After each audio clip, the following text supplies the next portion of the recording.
오늘 저희들에게 주신 하나님의 말씀은 구약성경 시편 23편입니다.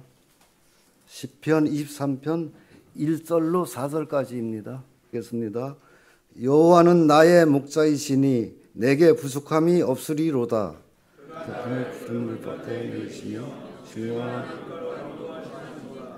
내 영혼을 소생시키고 자기 이름을 위하여 의의 길로 인도하시는도다. 내가 사망의 음침한 골짜기로 지라도 해를 두려워하지 않을 것은 주께서 나와 함께 하심이라. 주의 지팡이와 막대기가 를 은밀히 하시니라. 아멘. 할렐루야. 네, 우리 서로 좌우 돌아보시면서 인사하겠습니다. 잘 오셨습니다. 네, 주의 이름으로 축복합니다. 네. 캄보디아 소식을 짧게 잠깐 전해드리면 지난 7월 달에 이제 국경 분쟁이 있었죠, 태국이랑. 그런데 지난달에 이제 평화협정이 잘 또 이루어져서 이제 일단은 일단락이 되긴 했는데 뭐 여전히 좀 총성이 좀 발생하기도 하고 좀 긴장 관계 가운데 있습니다. 물론 이제 피난촌이나 이런 피난촌에 있던 피난민들 다 이제 돌아갔고 피난민조는 이제 폐쇄되고 다 이제 저희 교회도 정상적으로 이제 예배를 드리고는 있지만 여전히 좀 긴장 가운데 있습니다. 계속해서 좀 기도해 주시면 감사하겠습니다. 그리고 우리 꼬마 기독 유치원은 지난 5월 달에 4명으로 시작을 했는데 지금 한 30명 정도 이렇게 등록을 해서 운영이 되고 있습니다. 잘 정착을 하고 있는 과정 가운데 있고요. 또 그 유치원은 우리 양문교회에서 또 여러모로 기도해 주시고 후원해 주신 또 그런 힘으로 또 세워진 유치원이기 때문에 계속해서 기도를 함께 해 주시면 감사하겠습니다. 또 하나의 또 이슈가 있었죠. 저희가 캄보디아로 돌아가고 나서 이제 제가 캄보디아에 있는 동안 이렇게 캄보디아가 한국에서 유명해졌던 적이 없었던 것 같은데 뭐 범죄 단지, 납치, 고문, 뭐 여러 가지 그런 문제들이 큰 이슈가 됐었죠. 우리 한국 사람들이 너무 많은 피해를 봐가지고 근데 이제 그게 결국 이제 중국에 있는 어떤 범죄 조직, 큰 조직이랑 또 한국에 있는 또 범죄자들이랑 또 캄보디아 정부에 있는 일부 이제 부패한 관료들이랑 이렇게 다 이렇게 합작이 돼가지고 벌어진 참 안타까운 사건입니다. 많은 한국 청년들이 어려움을 많이 당했는데 참 이게 좀 애매한 것이 어쨌든 모두가 다 피해자라고 보기도 어렵고 그렇다고 또 모두가 다 가해자라고 보기도 어려운 좀 그런 안타까운 상황입니다. 좀 기도가 많이 필요한 부분이고 또 저희가 이런 사건들이 계속 연일 보도가 되다 보니까 제가 캄보디아에 있는 저희 어떤 안부나 걱정을 이렇게 해주셔가지고 연락 주신 분들이 많이 계셨는데 사실 이제 캄보디아에 살고 있는 교민분들이나 선교사님들 중에 뭐 납치를 당하거나 뭐 그런 일은 거의 없습니다. 전혀 없는 걸로 저는 개인적으로 알고 있는데 왜냐하면 이제 저희는 나름대로 네트워크가 다 있어서 아마 그런 것 같습니다. 저 교민분들이나 선교사님들도 뭐 그런 일들이 있다는 건 어느 정도 알고 있었지만 이렇게까지 크게 되는지 모르는 분들도 많이 계셨고 왜냐하면 이제 한국에 있는 분들이 이미 이제 한국에서부터 연결이 돼가지고 캄보디아에 가면 공항에서 바로 이제 차를 타고 그 단지로 들어가기 때문에 그곳에 사는 분들은 좀 알기가 쉽지 않았거든요. 그래서 어쨌든 캄보디아를 위해서 좀 부패한 그 정부와 또 그런 부분들이 좀 이번 기회에 좀 새로워질 수 있는 기회가 될 수 있도록 또 지금도 감금되어 있는 한국 분들이 많이 있는 걸로 알고 있는데 또 하나님께서 또 은혜를 베풀어 주시도록 계속 기도해 주시면 감사하겠습니다. 오늘 말씀을 또 보도록 하겠습니다. 오늘 본문 말씀은 이제 시편 23편 말씀입니다. 너무 유명한 말씀이죠. 교회에 좀 다니셨던 분들은 대부분 이 말씀을 한 번쯤은 다 들어보셨을 겁니다. 여호와는 나의 목자시니 내게 부족함이 없으리로다. 우리 주일학교 학생들도 다 암송하는 그런 말씀 중에 하나입니다. 또 성도님들이 운영하는 사업장에 가보면 이제 이렇게 큰 나무 판에다가 이제 여호와 나의 목자시니 내게 부족함이 없으리로다 이렇게 붙어 있는 벽에 걸어놓은 것도 자주 보곤 합니다. 그리고 이 말씀은 또 찬양 가사로도 여러 가지의 곡들이 있습니다. 여러 가지 버전의 곡들이 있고 또 찬송가 568장도 이 말씀, 이 본문 말씀으로 가사가 그렇게 가사를 사용하고 있습니다. 여러분 이 시편 23편을 기록한 사람이 혹시 누구인지 알고 계시나요? 그렇죠. 다윗이죠. 너무 유명한 우리 다윗입니다. 다윗의 이 고백, 여호와는 나의 목자시니 내게 부족함이 없으리로다라는 이 고백은 우리가 조금만 좀 진지하게 이 고백을 이 다윗의 고백을 생각해 보면 생각보다 이해하기가 쉽지가 않습니다.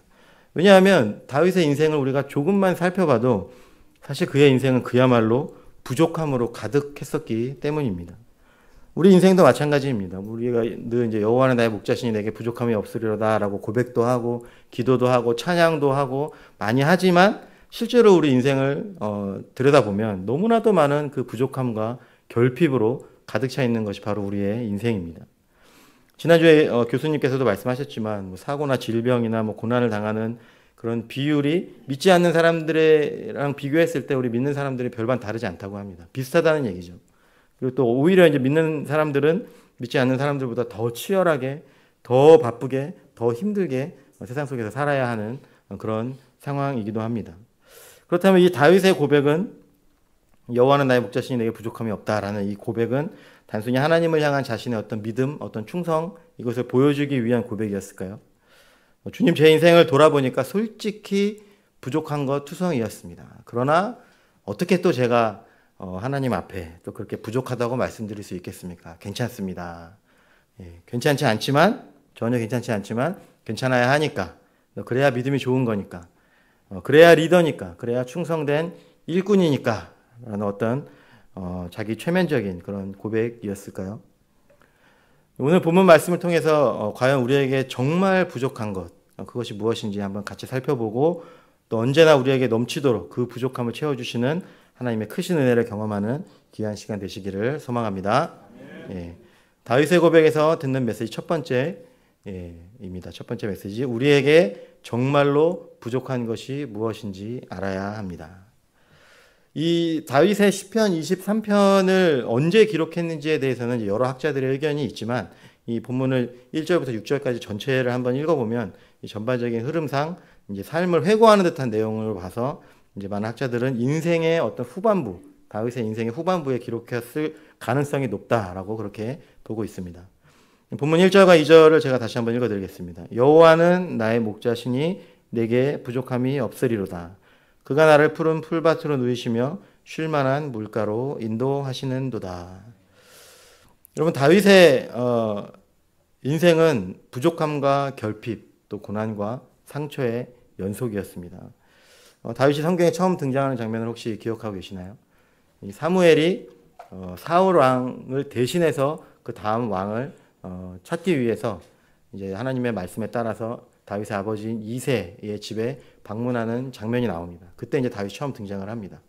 그래서 이 사무엘이 이새에게 당신의 아들들 중에 하나님께서 말씀하신 명령하신 그런 왕이 다음 왕이 있으니 아들들 다 불러 모아 주십시오라고 그렇게 말을 합니다.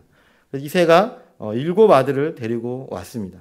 그런데 그 7명 안에 하나님께서 찾으시는 그 사람이 없었습니다. 그래서 사무엘이 이상해서 다시 이새에게 이 7 아들이 전부입니까? 라고 물어봅니다. 그러자 이새가 막내가 한 명이 있긴 한데 양치는 소년입니다. 라고 그렇게 말을 합니다. 그 당시에 양을 치는 사람은 이제 사회 계급상 최하층, 가장 낮은 그런 계급에 속했습니다. 그게 이유인지는 정확하게 알 수는 없지만 어쨌든 다윗은 아버지로부터 전혀 인정을 받지 못합니다. 그리고 마치 없는 아들처럼 그렇게 취급을 당합니다. 자신의 아들들을 불러 모을 때 사무엘이 불러서 이제 그 중에 이제 왕이 있을 수 있다라고 했을 때 그 아들들을 불러 모았을 때 다윗은 부를 가치도 없을 정도로 그렇게 아버지로부터 무시를 당했던 것입니다. 또 마찬가지로 형들에게도 이렇게 다윗은 항상 무시를 당했던 것 같습니다. 그런데 이제 블레셋과의 전투에서 놀랍게도 다윗은 골리앗을 쓰러뜨리는 기적을 일으킵니다. 그 당시에 그 이스라엘의 수많은 군대가 다윗이 나와가지고 아무리 조롱을 해도 그 수많은 이스라엘 군인 중에 단 한 명도 나설 수 없었던, 심지어 사울 왕조차도 겁이 나서 나설 수 없었는데 다윗이 그 어린 소년이 용감하게 나와서 골리앗을 쓰러뜨리는 놀라운 기적을 일으키는 것입니다. 한순간에 이제 이 다윗은 이스라엘의 영웅으로 급부상을 합니다. 아마도 다윗은 이때 이렇게 생각했을지도 모릅니다. 어쩌면 이제 하나님께서 나를 이스라엘의 왕으로 세우시려나 보다라고 생각했을지도 모르겠습니다. 그러나 잘 아시겠지만 그때부터 다윗의 인생은 말할 수 없는 고난의 시간을 보내게 됩니다. 다윗을 질투한 사울은 다윗이야말로 자신의 왕권을 도전하는 가장 큰 위협이라고 생각을 하고 어떻게 해서든지 이 다윗을 잡아서 죽이려고 합니다. 다윗은 그때부터 이 사울 왕과 그의 군대를 피해서 때로는 광야로, 때로는 숲속으로, 때로는 굴 속으로, 심지어 적진인 블레셋 땅에까지 그렇게 도망을 다녀야만 했습니다. 많은 학자들은 이 다윗이 골리앗을 죽였을 때의 나이를 대략 한 14세에서 16세, 이제 오늘날로 치면은 대략 중학생 나이 정도 되겠죠. 중학교 1, 2, 3학년 그 사이 정도의 나이로 보고 있습니다. 그리고 다윗이 헤브론에서 유다 족속의 왕으로 세워졌을 당시의 나이가 30살입니다. 그러니까 대략적으로 봐도 한 15년 정도의 시간을 광야와 산지와 숲속과 굴속과 심지어 적진의 땅에서까지 그렇게 도망자 생활을 해야 했던 것입니다. 여러분, 다윗 때문에 제사장들의 성읍 전체가 사울에게 죽임을 당하기도 합니다. 그리고 다윗은 가드라는 그 족속의 왕 앞에 섰을 때 자신의 정체가 탄로날까봐 자기 수염에 막 침을 막 흘리면서 미친 척 연기를 해야 하기도 했습니다. 그야말로 비참한 생활을 이어갔습니다. 그러다가 그런 우여곡절 끝에 어쨌든 하나님의 섭리 가운데에서 다윗은 이스라엘의 왕이 됩니다. 그리고 가는 곳마다 전쟁에서 승리하면서 승승장구를 합니다. 아마 이때 다윗은 또 이렇게 생각했을지도 모르겠습니다. 아, 이제야 주님께서 나를 푸른 풀밭에 누이시는구나. 이제야 나를 쉴 만한 물가로 인도하시는구나. 나의 인생이 이제 주님 안에서 안식할 수 있겠구나. 그러나 그때 어떤 사건이 일어나죠? 바로 밧세바 사건이 일어납니다. 왕궁 옥상을 거닐다가, 그 평안함 가운데 왕궁 옥상을 거닐다가 마침 목욕을 하던 밧세바를 목격하게 됩니다. 순간적인 그 정욕에 휩싸여서 이 다윗은 자신의 그 왕의 권력을 이용하여서 밧세바와 동침을 하게 됩니다. 이 일로 밧세바가 임신을 하게 되자 이 다윗은 이 밧세바를 아내로 맞이하기 위해서 멀쩡하게 잘 살아있는 이 다윗의 아내 우리아를 이 전쟁의 제일 앞에 세워가지고 죽게 만듭니다. 여러분, 우리아는 단순히 그냥 그 여러 군인 중에 한 명이 아니었습니다. 사무엘하 23장에 보면 그 다윗의 용사들이라고 해가지고 그 명단이 쫙 나옵니다. 그리고 그 23장 제일 마지막에 그 37명의 가장 용감한 그 용사들의 이름에 제일 마지막에 이 햇사람 우리아가 나옵니다. 가장 충성스러운 이 용사를 다윗은 자신의 정욕 때문에 그것을 감추기 위해서 급급한 나머지 죽게 만든 것입니다. 이 일로 물론 이제 다윗의 인생이 하나님으로부터 벌을 받게 됩니다. 나단 선지자를 통해서 이제 책망을 듣고 나서 이제 하나님이 나단 선지자를 통해서 다윗이 어떤 벌을 받게 될지를 말씀하십니다. 첫 번째로 다윗의 집에 칼이 떠나지 않을 것이다. 그리고 두 번째로 너는 몰래 밧세바를 범했지만 너의 아내들은 대낮에 범함을 당할 것이다. 라고 그렇게 말씀을 하십니다. 실제로 다윗과 밧세바 사이에 태어난 그 아이는 태어난 지 7일 만에 죽게 됩니다. 그리고 시간이 흘러서 다윗의 자녀들이 대부분 장성했을 때 다윗의 아들 암논이라는 사람이 다윗의 똑같은 딸, 물론 이제 이복 여동생이긴 합니다. 어머니가 다릅니다. 그러나 그 다윗의 딸인 이 다말을 강제로 범합니다. 여러분, 물론 어머니가 다르긴 하지만 다윗의 입장에서만 봤을 때에는 자신의 아들이 자신의 딸을 강제로 범한 것입니다. 이에 다말의 친오빠, 어머니가 같은 친오빠 압살롬은 엄청난 분노에 휩싸여서 그래서 2년 동안 참고 있다가 기회를 봐서 이 암논을 죽여버립니다. 여러분, 지금 이런 상황 가운데 다윗의 심정이 이해가 되십니까? 다윗의 어떤 심정이 상상이 되십니까? 지금 자신의 자녀들이, 자신의 아들, 딸들이 서로 성폭행을 하고 서로 죽고 죽이고 살인을 저지르고 있는 상황인 것입니다. 여러분, 이뿐만이 아닙니다. 이 압살롬은 암논을 죽이는 것을 끝내지 않고 그 마음에 어떤 분노가 가득했었는지 알 수 없지만 이 압살롬은 결국 반역을 일으켜서 예루살렘 왕궁을 차지합니다. 다윗은 또다시 그의 측근들과 함께 도망자 생활을 하게 됩니다.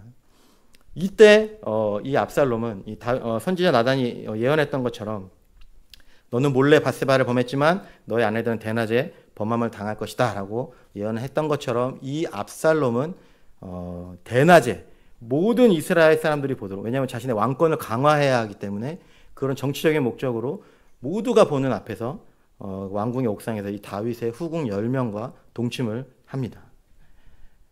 정말 말도 안 되는 잔인하고 음란하고 수치스러운 일들이 이 다윗의 가문, 다윗의 집, 다윗의 자녀들을 통해서 일어나게 된 것입니다. 이후에 다윗의 충신들에 의해서 압살롬이 죽임을 당합니다. 다시 이제 들어온 거죠. 압살롬을 쫓아내고 죽이고 다시 돌아옵니다.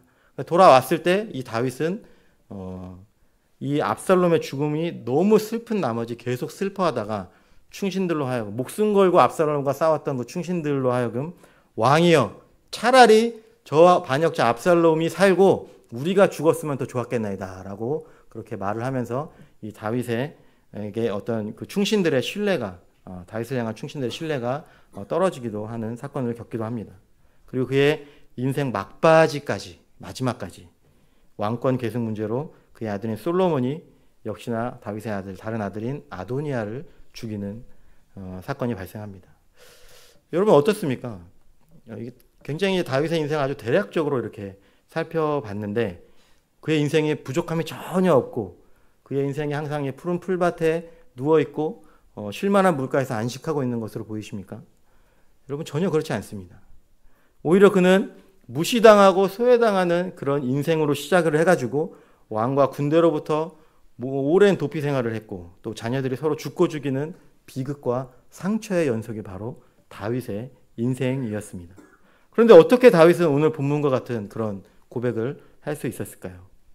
그것은 다윗이 정말 많은 부족함과 결핍과 어려움들이 있었지만 다윗은 자신에게 정말로 부족한 것, 가장 핵심적이고 중요한 그러나 자신에겐 결코 있지 않은 바로 그것이 무엇인지 깊이 깨달았기 때문입니다.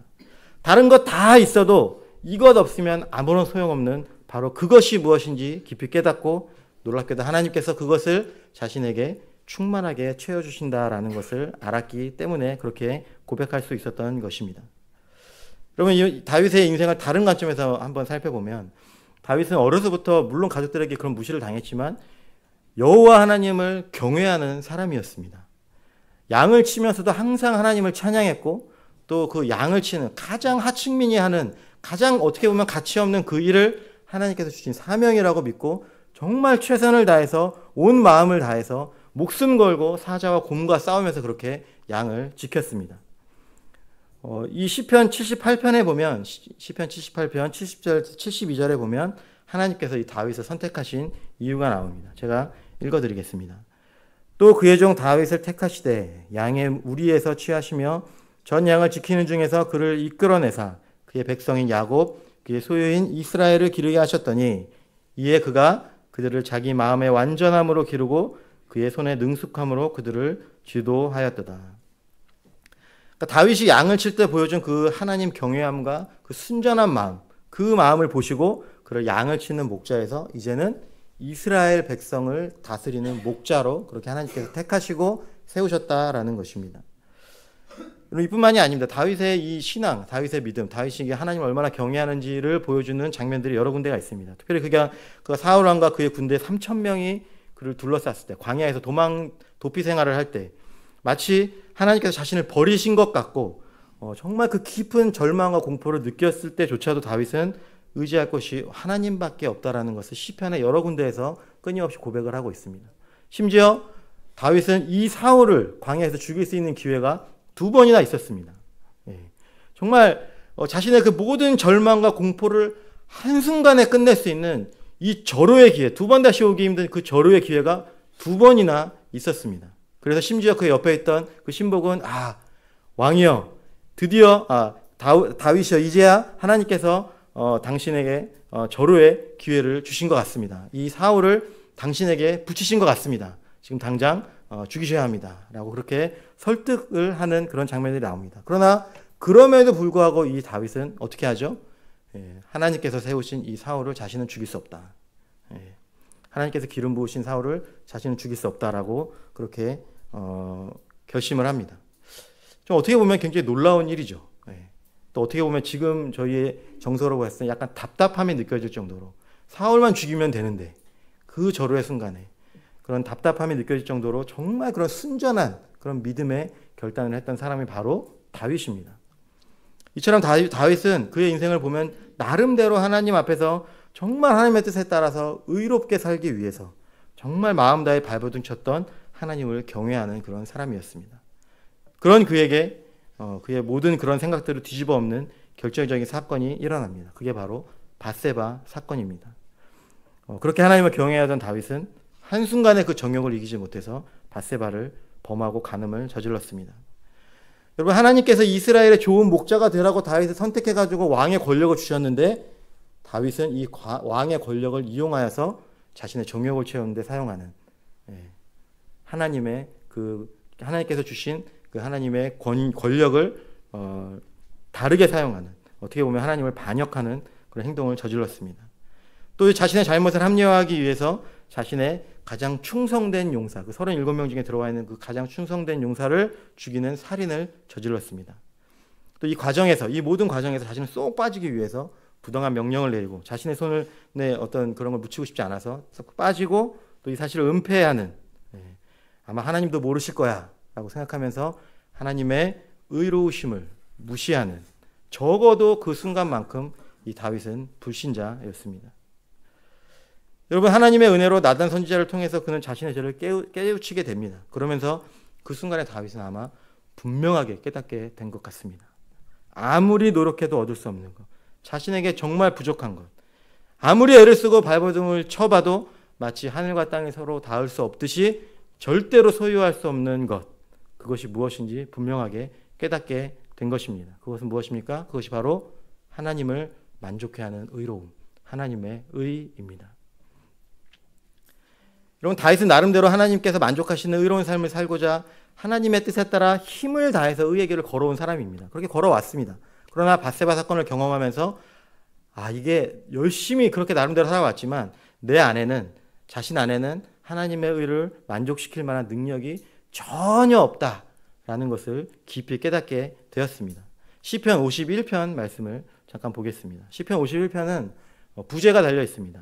부제에 뭐라고 나와 있냐면 다윗이 밧세바를 범한 후 나단 선지자가 왔을 때라고 그렇게 부제가 달려 있습니다. 즉 나단 선지자의 말을 듣고 다윗이 자신의 죄를 깨달았을 때라고 이해하시면 됩니다. 우리 51편 4절을 함께 읽어볼까요? 시작. 내가 주께만 범죄하여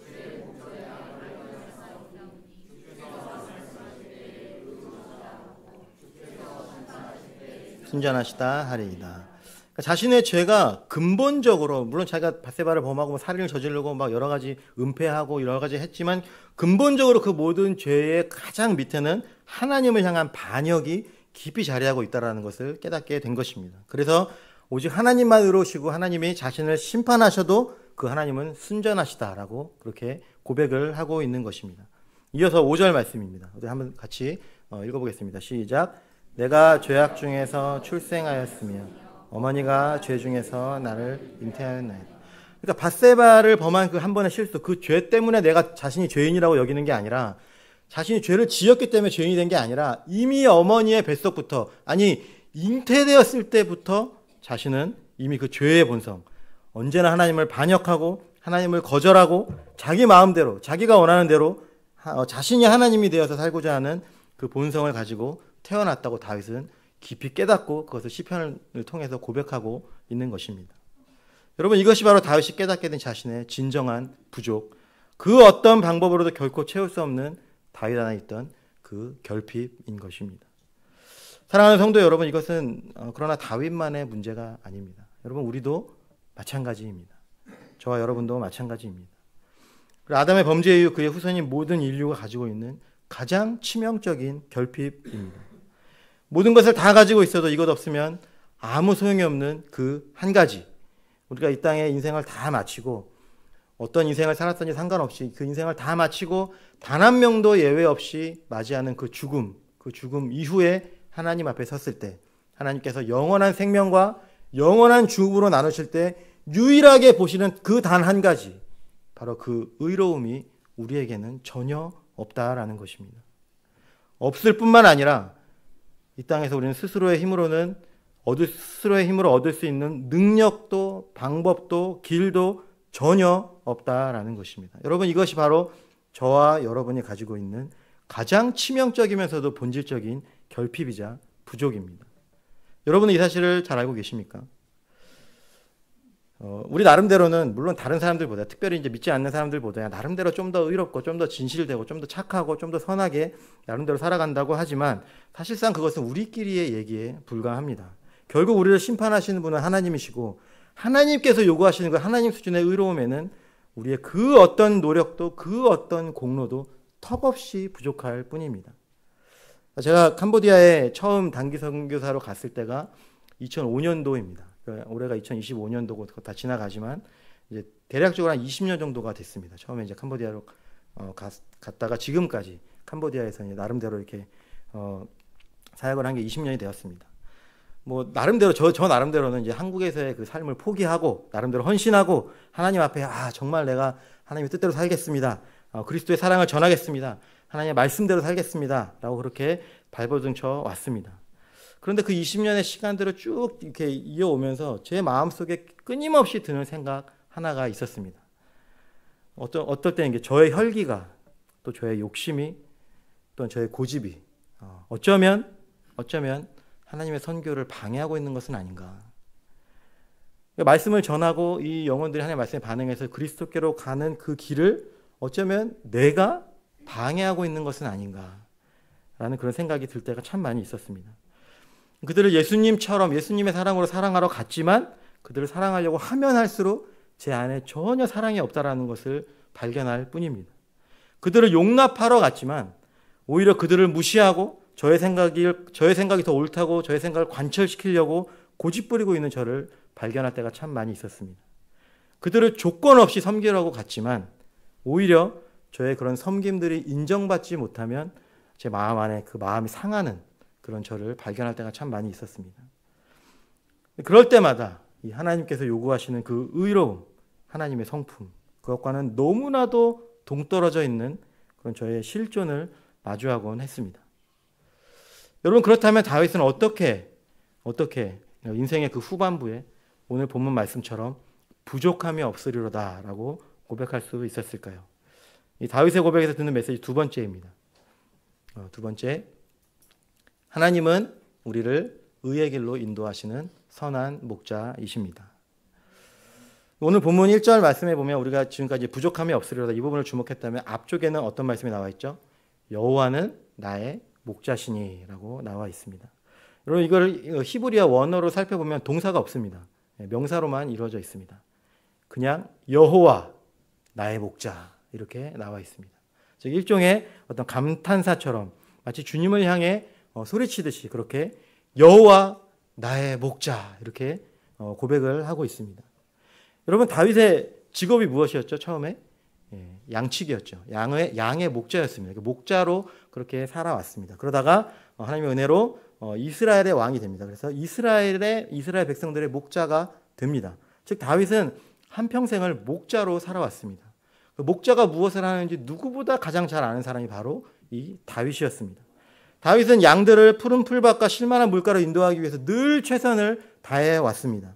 그리고 그 당시에 445 분열되어 있던 그 이스라엘 백성들을 통합하고 하나님의 뜻대로 그 이스라엘 백성들을 잘 다스리고 인도하기 위해서 그렇게 최선을 다해왔던 것이 바로 이 다윗입니다. 그런데 그의 인생의 후반부에 되돌아보니까 오히려 하나님께서 마치 자기가 그렇게 최선을 다해서 양들을 이스라엘 백성을 인도하셨던 것처럼 자신의 인생을 그렇게 하나님께서 인도하고 계셨구나라는 것을 깨닫게 된 것입니다. 어디를 인도하셨죠? 3절에 나오죠. 3절에 내 영혼을 소생시키시고 자기 이름을 위하여 의의 길로 인도하시는도다. 자신에게서는 결코 찾아볼 수 없었던 그 하나님의 의로 자신을 인도하고 계셨다라는 것을 깨닫게 된 것입니다. 그리고 그 하나님께서 하나님의 의로 자신에게 주실 그 메시아를 바라보면서 그렇게 다윗은 이 고백을 드렸던 것입니다. 여러분, 이것은 신약 시대에 와서 예수 그리스도를 통해서 선명하게 드러나게 됩니다. 로마서 3장 20절 말씀 우리 함께 보도록 하겠습니다. 그럼 같이 읽어볼까요? 시작.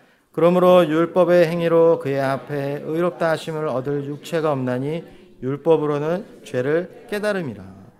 다윗이 깨달았던 것처럼 율법의 행위로는, 즉 우리의 어떤 노력이나 우리가 선함을 증명하기 위한 어떤 우리의 선행이나 우리의 그 어떤 행위로도 결코 하나님의 의를 얻을 수 없습니다. 하나님 앞에서는 의롭다 하심을 얻을 수가 없다라는 것입니다. 그런데 하나님께서 놀랍게도 우리에게 이 하나님의 의를 얻을 수 있는 놀라운 길을 열어주셨습니다. 바로 21절에 나옵니다. 그 다 이어서 21절 함께 읽겠습니다. 시작. 이제는 율법 외에 한 의가 나타났으니 율법과 선지자들에게 증거를 받은 것이라. 곧 예수 22절 같이 읽겠습니다. 22절. 예. 22절은 안 되는데 22절까지 제가 읽어드리겠습니다. 곧 예수 그리스도를 믿음으로 말미암아 모든 믿는 자에게 미치는 하나님의 의인이 차별이 없느니라. 이제는 구약 시대에는 여기 이제는 우리 율법 외에 하나님의 한 의가 나타났으니 율법과 선지자들에게 증거를 받은 것이라. 여기서 이 율법과 선지자들이라는 말은 구약 성경을 의미합니다. 즉 구약 성경에서 끊임없이 증거를 받은 것이고 예언되어 왔던 그 하나님의 의가 이제는 예수 그리스도를 통해서 선명하게 드러났다라는 것입니다. 그리고 그 예수 그리스도를 믿음으로 말미암아서 이 하나님의 의가 모든 믿는 자들에게 오게 되었다라는 것입니다. 우리에게는 전혀 찾아볼 수 없지만 하나님의 아들이신 그 예수 그리스도께는 넘치도록 충만한 그 하나님의 의를 저와 여러분에게 모든 믿는 자들에게 은혜로 주신다라는 것입니다. 목자이신 주님께서 우리를 하나님의 의 그 자체이신 예수 그리스도께로 끊임없이 우리를 인도하여 주신다라는 것입니다. 오늘 본문 시편 23편 4절 말씀을 제가 읽어드리겠습니다. 내가 사망의 음침한 골짜기로 다닐지라도 해를 두려워하지 않을 것은. 여기서 이 해라는 단어의 원어는 악 또는 죄악으로 번역되기도 합니다. 주께서 나와 함께 하심이라. 주의 지팡이와 막대기가 나를 안위하시나이다. 이 목자의 지팡이와 막대기는 두 가지 역할이 있습니다. 하나는 뭐 잘 아시겠지만 이 사나운 짐승들이 왔을 때 양을 지켜주는, 이렇게 막아주는 그런 역할을 합니다. 그러나 다른 하나는 어떤 역할이죠? 양이 잘못된 길로 갈 때 또는 무리에서 벗어나서 혼자 위험한 곳으로 갈 때 살짝 때리면서 올바른 길로 인도해주는 그런 역할을 하는 것이 바로 이 목자의 막대기와 지팡이입니다. 우리가 마치 양과 같이 우리 인생을 살면서 갈 바를 알지 못하고 잘못된 길, 죄악의 길로 그렇게 걸어갈 때 때로는 고난을 통해서, 때로는 아픔과 상처를 통해서 우리를 올바른 길, 의의 길, 바로 우리의 유일한 구원자 예수 그리스도께로 끊임없이 인도하여 주신다라는 것입니다. 사랑하는 성도 여러분, 다윗이 나의 목자라고 이렇게 고백했던 그 하나님은 지금도 여전히 저와 여러분의 목자이십니다. 지금도 여전히 저와 여러분을 그 하나님의 의, 그 자체이신 예수 그리스도께로 끊임없이 인도해 주고 계십니다. 여러분 그 증거 중에 하나가 무엇입니까? 모두가 놀러 가고 싶고 쉬고 싶고 더 자고 싶고 한 이 귀한 이 시간에, 이 일요일 아침 이 귀한 시간에 어떤 이유가 되었든지 간에 상관없이 여러분들이 이 자리에 앉아서 지금 이 순간에도 하나님의 말씀을 들으면서 하나님 앞에 예배드리고 있는 것, 이것이야말로 분명한 증거 중에 하나가 되지 않겠습니까? 여러분 저희 가정이 한국에 나오면 많은 분들이 저희 가족이 이제 그곳에서 고생한다고 이렇게 고생이 많다, 수고가 많다, 힘들지 않냐 이런 어떤 위로와 격려의 말씀을 많이 해주십니다. 전 너무나 감사한 마음입니다. 그러나 또 한편으로는 조금 민망하기도 합니다. 물론 이제 저희 가족이 가서 고생을 안 한 건 아니지만 나름대로 이제 고생을 하긴 했지만 사실 이곳에 지금 앉아 계신 분들 중에 저희 가족과는 비교도 할 수 없을 만큼 정말 험한 그런 험난한 인생을 살아오신 분들이 얼마나 많이 계십니까? 그 모든 그런 말할 수 없는 상처와 배신들, 또 그 고통과 고난의 시간들, 그 이별의 아픔과 언제 끝날지 모르는 인내의 시간들을 다 뚫고 지금까지 이 자리에 오시지 않았습니까? 아니 어쩌면 그 시간을 지금도 보내고 계실지도 모르겠지만 여전히 주님을 떠나지 않고 이 자리에 앉아 계시지 않습니까? 여러분 이것은 우리의 노력이나 능력만으로 결코 되는 것이 아닙니다. 우리가 결단한다고 돼서 이루어지는 것만도 결코 아닙니다. 바로 우리의 목자 되시는 하나님께서 우리에게 반드시 필요한 그 하나님의 의를 어떻게 해서든지 끝까지 넘치도록 채워주시기 위해서 여전히 우리를 그리스도께로 인도하고 계시기 때문입니다. 우리를 반드시 구원하시겠다라는 그 하나님의 사랑과 그 하나님의 열심 때문에 어떤 이유에서건 지금 우리가 이 자리에 함께 모여서 그 하나님을 예배드리고 있는 것입니다. 요한복음 10장 11절 말씀입니다. 제가 읽어드리겠습니다. 나는 선한 목자라. 선한 목자는 양들을 위하여 목숨을 버리거니와. 여러분 우리 주님은 선하십니다. 그 주님은 영원히 선하십니다. 그 선하신 주님은 우리의 이 절대적인 결핍, 이 하나님의 의를 주시기 위해서 기꺼이 자신의 목숨을 버리셨습니다. 자신의 생명을 내어주심으로 결단코 저와 여러분을 포기하지 않겠다라고 선언하신 것입니다. 선언하셨을 뿐만 아니라 실제로 실행에 옮기셨습니다. 여러분, 이 하나님을 신뢰하시기 바랍니다. 이 하나님을 붙드시기 바랍니다. 지금도 여전히 우리를 그렇게 하나님의 의로 그리스도께로 끊임없이 인도하시는 이 하나님의 손을 붙드시기 바랍니다. 여러분, 이 누군가를 신뢰한다는 것은 그냥 말로만 되는 것이 아니라 그를 따르는 것까지 포함하고 있습니다. 그렇죠. 누군가를 신뢰한다면 그 사람의 말을 듣죠. 그리고 그 사람의 말에 따르는 것까지 그렇게 포함을 하고 있습니다. 그렇게 우리가 우리의 목자 되신 주님의 말씀을 신뢰하고 따라갈 때 비록 환경과 상황이 너무나 힘들고 어렵고 고통스러워진다 할지라도, 마치 오늘 본문 말씀에 나와 있는 것처럼 사망의 음침한 골짜기를 다니는 것 같다 할지라도 그 모든 시간들이 지난 후에 이 모든 과정들을 통해서 선한 목자 되신 우리 주님이 결국은 나를 의의 길로 인도하여 주셨구나. 나의 힘으로는 아무리 발버둥 쳐도 결코 얻을 수도 소유할 수도 없는 그 가장 치명적인 부족과 결핍을 주님께서 모두 채워주셨구나. 정말로 내게 부족함이 없구나. 주님이면 충분하구나 라고 고백하게 될 것입니다. 그럼 말씀을 정리하겠습니다. 예화로 말씀을 정리하도록 하겠습니다. 예전에 제 마음에 되게 굉장히 크게 감동이 되었던 예화가 하나 있습니다. 어느 대형 집회에서 굉장히 유명한 성우 한 분이 앞에 이렇게 딱 나왔다고 합니다. 그리고 그분이 멋지게 이 시편 23편 1절 말씀을 낭독했다고 합니다. 여호와는 나의 목자시니 내게 부족함이 없으리로다. 근데 이 목소리와 이 성우의 목소리와 발성이 너무나 탁월하고 아름답고 멋져서 그 공간을 가득 채웠고 여기저기서 그거에 대한 감탄의 목소리와 칭찬의 박수들이 쏟아졌다고 합니다. 그분이 그리고 들어가시고 나서 이후에 어느 노인 한 분이 걷기도 힘든 몸을 이끌고 앞에 나왔다고 합니다. 그분은 평생을 선교지에서 오직 선교 사역에만 선교 사역만을 위해서 헌신하셨던 분이었습니다. 그분은 선교지에서 그만 불의의 사고로 자신의 사랑하는 아내와 자녀들을 다 잃었다고 합니다. 그리고 이제는 자신마저 암에 걸려서 국내로 철수해서 병원 치료를 받고 계신 그런 선교사님이셨다고 합니다.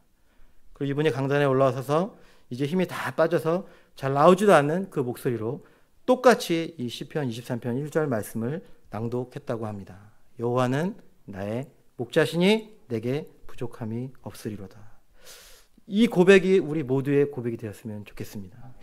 주님의 말씀을 따라 살면서 때로는 이해할 수 없는 고통과 슬픔과 그런 아픔의 시간들을 마주한다 할지라도 그 모든 시간들이 지나고 자신의 삶을 되돌아보면서 결국 나에게 진정한 부족, 진정한 결핍은 하나님이었구나. 그런 나를 끊임없이 하나님으로 채우기 위해서 그리스도께로 인도하여 주셨구나. 이미 내게 부족함이 없구나 라고 고백하는 우리 모든 양문교회 성도님들 되시기를 간절히 소망합니다. 우리 이 시간에 함께 응답 찬송하시면서 잠시 기도하겠습니다.